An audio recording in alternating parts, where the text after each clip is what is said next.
બધાને જય માતાજી। તમે બધા ભક્તોએ અંબાજી ગબ્બર ઉપર રહેલી અખંડ જ્યોતના દર્શન કર્યા હશે। આવી જ્યોત નીચે મુખ્ય મંદિરમાં પણ છે।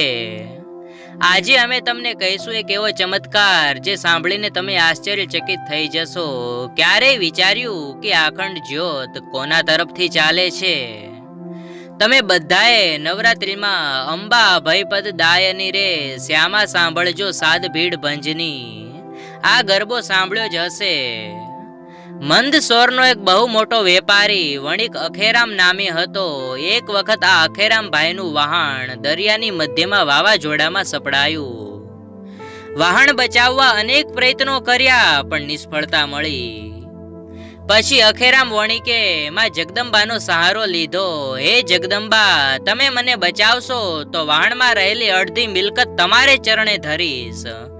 એવે સમય આકાશથી રે આવ્યો કરુણ પોકાર ભીડ ભંજની જાણે ચમત્કાર થયો।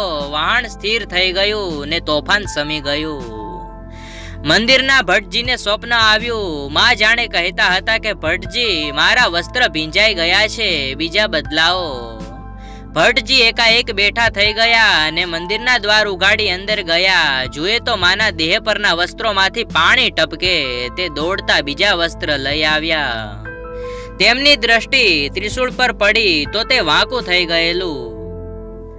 અખેરામ 21મા દિવસે માનતા પૂરી કરવા અડધી સંપત્તિ લઈ મંદિર આવ્યા। ભટ્ટજીને વાત કરી। ભટ્ટજી કહે, હવે બધું સમજાયું। તમે કહો છો એ રાત્રે માએ મને ઉઠાડી, તેમના વસ્ત્ર બદલાવવા કહ્યું હતું। માનું ત્રિશૂળ તમારા વાહનને ડૂબતું બચાવવા વાંકું થઈ ગયેલું, એ તો હજુ આ રહ્યું, જુઓ।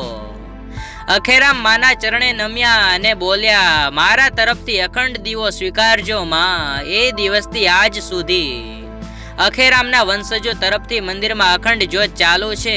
આવી દીવાની જ્યોત ગબ્બર ઉપર પણ હોય છે। તમને આ વિડીયો પસંદ આવ્યો હોય તો લાઈક, શેર અને ચેનલને સબસ્ક્રાઇબ કરી બેલ આઇકન જરૂર દબાવજો।